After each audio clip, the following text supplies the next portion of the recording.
여기 조선혁명박물관 82호실에는 한 선장이 생의 마지막 순간에 남긴 글이 있습니다.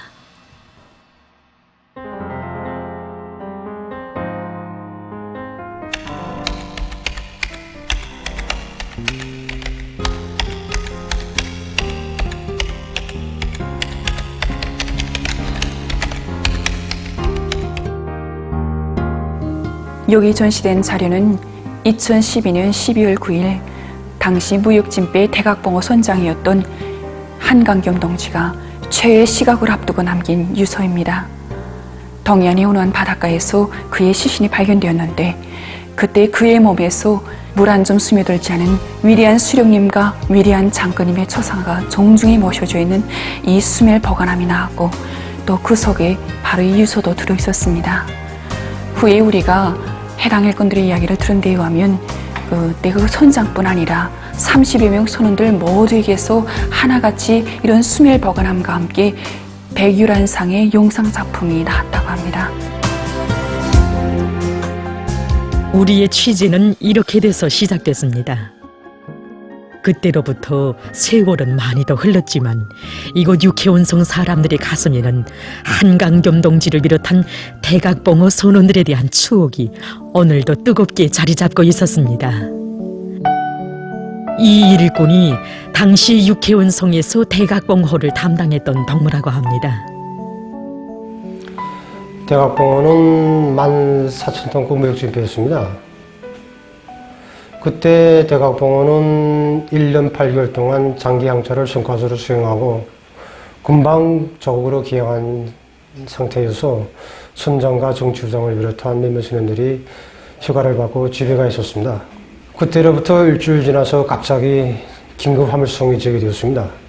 구례송에서는 한강겸 동지를 임시선장으로 하은영 동지를 정치부장으로 임명하고 부속되는 선원들을 보충해서 긴급 화물수송 조직을 하게 되었습니다.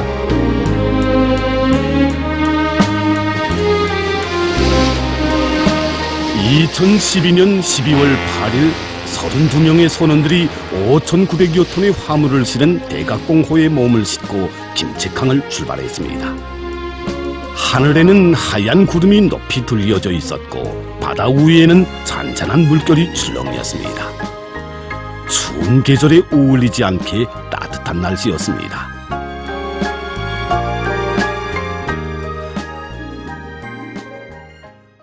그러던 12월 9일 대각봉호가 김책항으로부터 70마일 떨어진 곳에 이르는 순간 갑자기 태풍이 불어치기 시작했습니다. 20m의 센바람과 4m 높이로 연속 초갈기는 사방파도. 시꺼먼 하늘에서는 대줄기 같은 비가 퍼부어져 내리고 대기 온도는 영하 19도씩.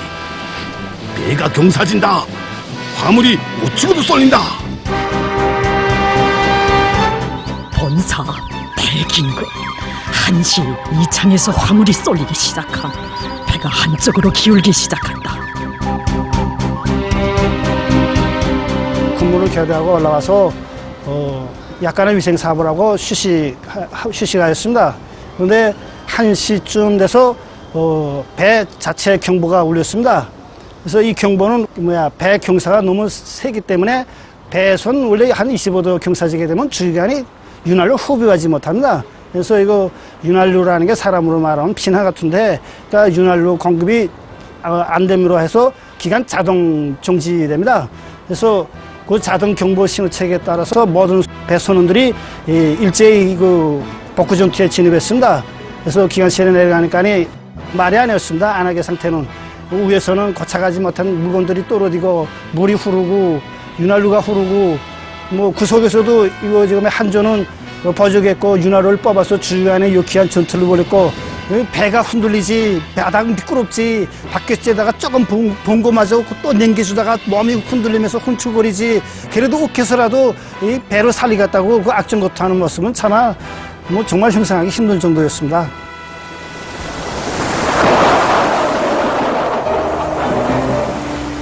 어떻게 하나 배를 구원하기 위해서 가장 노력을 다해보았건만 점점 더 바닷속으로 기울어지는 배.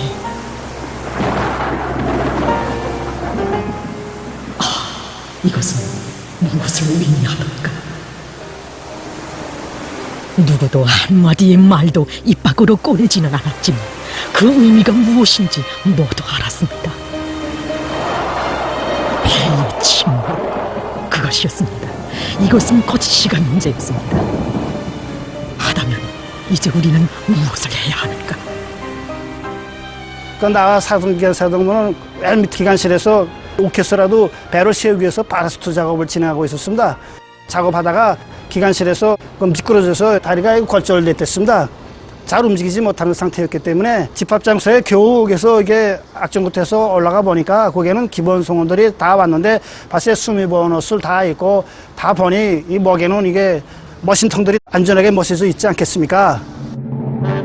죽음의 문호구를 눈앞에 둔 그 시각, 대각봉호 선원들의 가슴속에 먼저 갈마든 생각은 이렇게 생애에 대한 열망이 아니었습니다. 이 나라의 대를 묻은 국민에게 있어서 절대의 생명인 자기들의 호실들과 회의실, 교양실들에 모셔진 우리 수령님, 우리 장군님의 초상화를 보위해야 한다는 자각이었습니다. 설사 한 방울의 이슬이 되어 망망대해에 뿌려진데도 이 태양의 모습만은 목숨 바쳐 끝까지 보위해야 한다는 피끓는 의지였습니다. 초상화를 내려 모신다는 게 말처럼 그렇게 쉽지 않았습니다. 배가 하기에 파도의 거세찬 요동으로 이벽에 부딪히고 저 모서리에 맞으면서도 배에 모셨던 위대한 수령님들의 초상화를 비롯한 영상작품들을 전부 수밀 보관함들이 안전하게 정중하게 모실 수 있었던 대각봉호 선원들이었던 것입니다.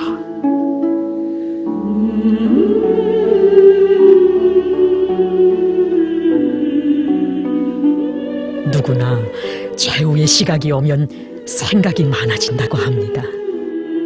최후의 그 시각, 수밀 보관함을 지닌 그들의 가슴은 과연 어떤 생각으로 생명의 마지막 불꽃을 태웠을까? 솔직히 말해서 체험한 분들도 있겠지만 저는 죽음을 앞두고 제일 먼저 생각나는 것이 아내의 모습이었습니다. 다음 자식 생각이었습니다. 그런데 이상하게도 자식 걱정은 나지 않았습니다.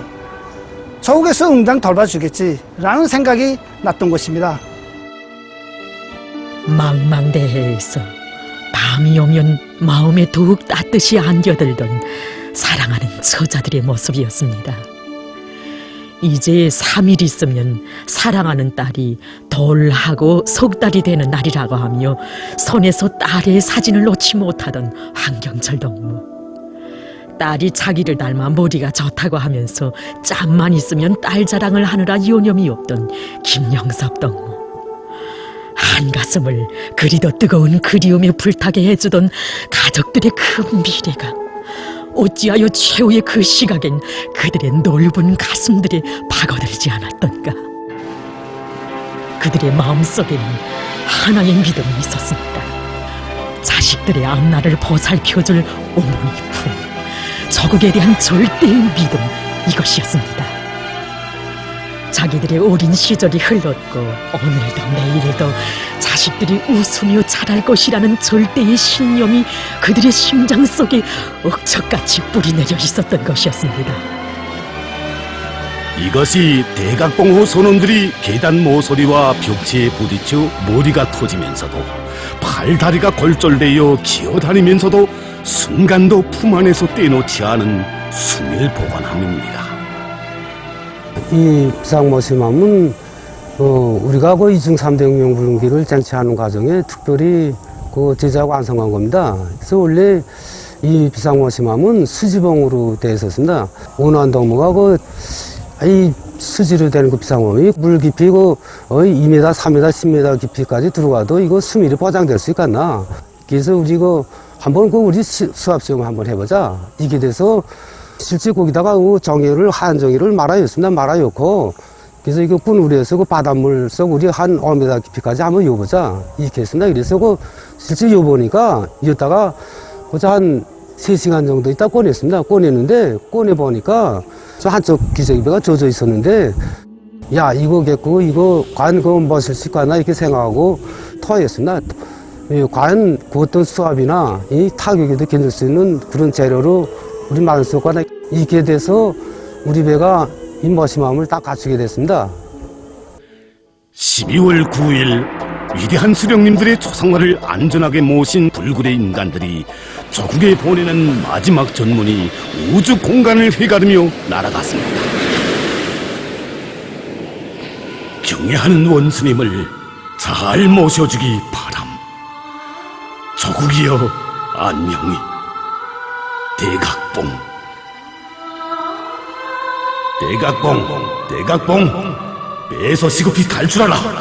조국이 동무들을 기다리고 있다. 인차 구조배가 온다. 그때 그 통일설비가 있던 저타실 안에는 선장동지, 정치부장동지, 그리고 나, 그 항해사 이렇게 4명이 있었습니다. 4명이 있었는데 저는 배폭이 이런 명령을 내렸는데 저는 배폭이라는 말은 그 전원이 그 배에서 탈출하는 그런 명령이나 같습니다. 그때 배에는 팽창식 구명대가 2개가 있었는데 절반씩 갈라서 팽창식 구명대에 올라서 니탈하였습니다. 배에서. 대각봉호에는 구명대를 내려주던 박명력 동무와 파도를 헤쳐갈 동지들에게 짐이 되지 않기 위해서 몸을 숨겼던 부상당한 기관장, 최상남 양은봉 동지들, 그리고 조타실에서 조국과 연계를 맺던 선장과 정치부장, 무선통신사, 부선장이 남아 있었습니다. 어느덧 이들도 품에 간직한 수밀 보관함을 다시 한번 확인하고서 탈출 준비를 끝냈습니다. 그런데 그 가다 보니까 선장동지가 보이지 않았습니다. 그래서 우리가 선장지를 그 데려오려고 그래서 저타실 문을 열었는데 저타실 문이 열리지 않았습니다. 이건 뭘 말해주는가? 선장지가 이거 배하고 운명을 같이 하겠다고 결심했구나. 이렇게 우리 생각했습니다.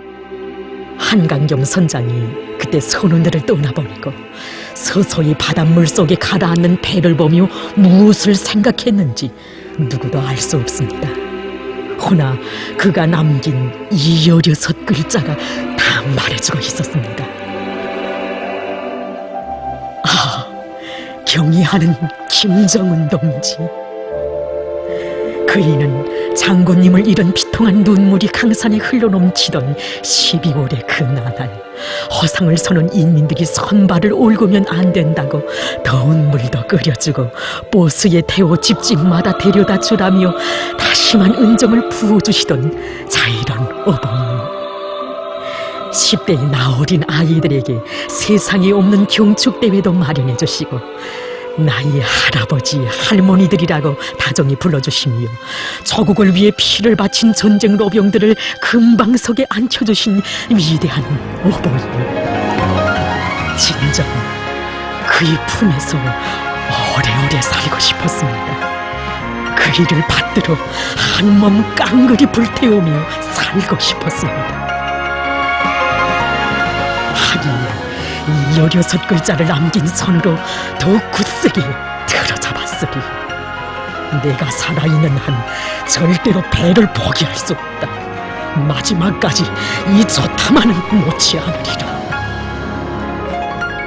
정치부장의 구령하에 우리 일제히 물에 떨어졌습니다. 그래서 떨어지자마자 한 1분 만에 한 30m 쭉 보로됐습니다. 태풍이 들어서다 나니까. 그래서 쭉 밀어서는데 그때 그 배는 11살을 내면서 순간에 물속에 들어갔습니다. 그때 대각봉호를 구조하기 위해서 여러 척의 배들이 파견됐습니다. 제일 먼저 대각봉호를 발견한 배가 백예봉호였는데 백예봉호 그 감시자로부터 빨간 물체들을 발견했다는 그 보고가 들어왔습니다. 이 빨간 물체들은 마지막으로 그 수민복을 입고 탈출한 6명의 선원들이었는데 서로 몸을 밧줄로 결박하고 손들을 옥석에 구로잡고 사나운 풍랑 속에서 노래를 불렀다고 합니다. 이렇게 대각봉호에서 살아남은 사람은 6명. 그 중에서 정치부장을 비롯한 3명도 이제는 우리 곁을 떠나갔습니다. 이 3명의 옛 대각봉호 선원들이 다행히도 생존해 있었기에 미처 알려지지 못한 대각봉호 선원들에 대한 이야기가 오늘 하나라도 더 전해지게 됐습니다. 사실 그때 저희 세대주는 배에 오르지 않을 수도 있었습니다. 1년 8개월 동안 장기항차를 나갔다 오면서 건강이 좀 좋지 않았습니다. 그리고 결혼한 지 5년 만에 낳은 우리 딸이 아버지가 장기항차를 나갔다 오다 나니까 1년 3개월이 지나도록 덜생일도 차려주지 못하고 있었습니다. 그래서 전 이번 휴가 기간에 세대주 건강도 좀 회복시키고 우리 딸의 덜생일도 좀 잘 차려주자고 지대주와 약속했댔습니다. 그런데 오늘날 갑자기 긴급 출항이 제기됐다고 하면서 출항 준비를 하는 것이었습니다. 그래서 전 막 말렸습니다. 제발 좀 자기 건강을 좀 덜 보라고, 자기 생각도 좀 하라고. 그러자 우리 세대수는 이렇게 말하는 것이었습니다. 은혜, 모두가 나처럼 자기 개인만 생각하면 조국은 누가 지킬까? 더욱이 나야 나라가 어려울 때 장학금까지 받으며 대학 공부한 사람이 아니오. 자본주의 사회 같으면 나 같은 게 대학 공부가 뭐겠어. 하바닥 인생으로 버림받았을 거요. 그런데 앞에 나라의 리익이 될 일감이 기다리고 있는데 자기 편안만 생각하면서 몸을 사리면 그게 무슨 양심 있는 사람이고 도리를 아는 사람이겠어. 난 죽어도 그렇게는 못 살아. 대각봉호 선원들은 이렇게 그지없이 서박하고 진실하며 성실한 사람들이었습니다. 그러나 행복과 불행에 대해서는 누구보다 많이 보아온 이들이었습니다. 조국의 귀중함도 그만큼 뼈에 새긴 이들이었습니다. 하기에 그들의 심장이 자기를 키워준 당과 수령을 위해 마지막에 그리도 세차게 거동친 것 아니겠습니까? 때로는 그들을 대신해서 학부형이 돼주고, 때로는 한 가정에서 제기된 사정을 풀어주느라 밤길도 걸었고, 또 가족의 그 누가 아파하면 검진 대책도 세워주며 머나먼 항해길에 있는 선원들의 가슴 속에 사소한 그늘도 지지 않게 보살펴주던 어머니 저그. 2012년 12월의 그 시각에도 얼마나 위대한 손길이 긴긴 밤 그들을 보살펴 주었는지 그들은 물론 그의 가족들도 미처 다 몰랐습니다. 대각봉호 선원들이 전환을 당했다는 보고를 받으신 경의하는 최고령도자 동지께서 모든 수단을 총동원해서라도 그들을 무조건 찾아낼 데 대해서 취해주신 긴급 조치에 따라서 하늘에서는 군용 비행기들이 주야로 구조 탐색을 진행했고, 조선 동해에서는 항해하던 모든 무역 침대들이 총동원돼서 전환 수역에 대한 구조 전투가 벌어졌습니다. 한민, 두민, 거세 찬 칼바람과 광란하는 파도에 의해서 비록 심장의 고동은 멈췄어도 물 한 점 스며들지 않은 위대한 태양의 모습을 소중히 간직한 대각봉호 선원들이 조국의 품에 안기기 시작했습니다. 허나 도저히 생사를 알 길 없는 몇 명의 선원들, 그들의 행적을 찾는 의뢰가 적십자회를 통해서 각 나라들에 취해졌습니다. 2013년 4월 29일 마이니치 신봉에는 세 개의 이목을 집중시킨 다음의 기사가 실렸습니다. 28일 오후 2시경 아키타현 오가시 도가가모 아오수 앞바다에서 남송의 유해가漂流하고 있는 것을 발견하였다. 선박 탈출용 옷을 입고 북조선의 김일성 국가주석과 김정일 총비서의 초상을 금속통에 넣어서 가지고 있었다. 옷에는 대각봉이라는 이름이 씌어져 있었다.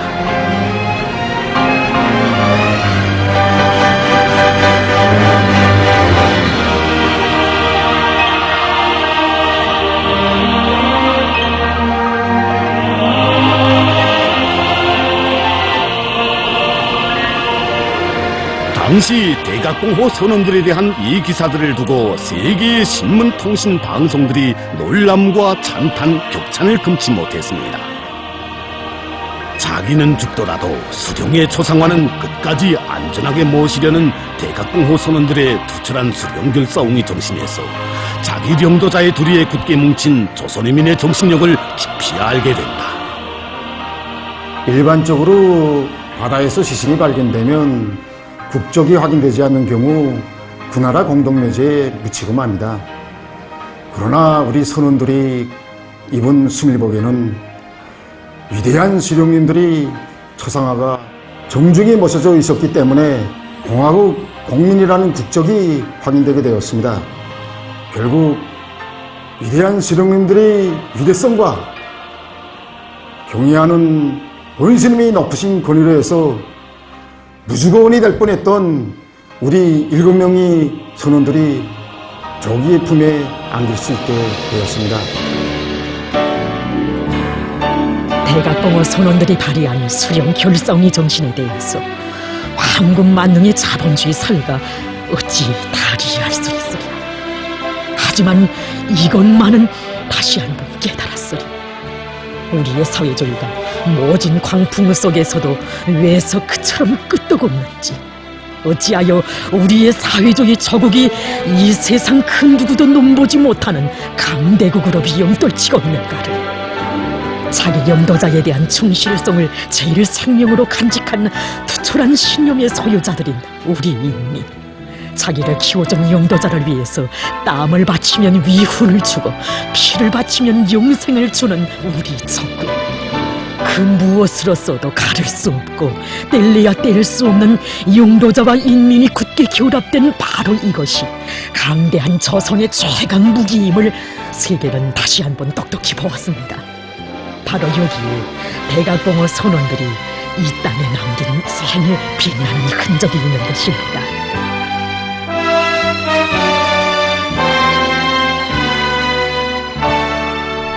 나의 아버지는 위대한 대원수님들의 초상화를 목숨 바쳐 보위하고 희생되었다. 그때 내 나이는 1살하고 석 달. 나는 아버지 모습을 사진으로밖에 볼 수 없었고 아버지 사랑은 꿈속에서만 받아볼 수 있었다. 그런데 이루어지지 못할 아버지의 사랑을 우리의 아버지 김정우 원수님께서 주실 줄 어찌 알았으랴. 경애하는 김정우 원수님께서는 우리 아버지를 비롯한 선원들이 영생하도록 하여 주시고 나를 비롯한 평범한 선원의 아들, 딸들을 혁명학원으로 불러주시었다. 나는 아버지의 사랑 속에 붉은 줄 학원복을 입고 세상이 부럼없이 마음껏 배우며 경애하는 아버지 김정우 원수님의 사랑을 제일 먼저 제일 많이 받아안는 행복한 문화가 되었다. 나도 아버지처럼 살리라.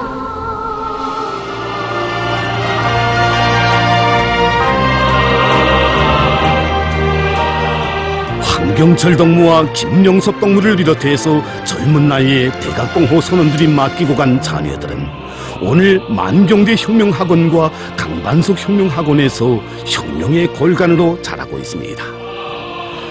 선장 한강겸 동지를 비롯한 중년의 대각봉호 선원들이 남기고 간 자녀들은 어느덧 대학을 졸업하고 아버지가 섰던 초소와 중요기관들에서, 그리고 성스러운 조국보위 초소에서 아버지 세대가 못다고는 애국과 충성의 길을 곧바르게 이어가고 있었습니다. 그렇습니다. 수령결사옹이로 엎드던 대각봉호 선원들의 심장은 식지 않았습니다. 수령결사옹이에 우리의 감 높은 삶과 행복, 가장 아름다운 미래가 있다는 진리를 우리 모두의 심장마다에 새겨주며 오늘도 내일도 영원히 거세차게 박동치고 있습니다.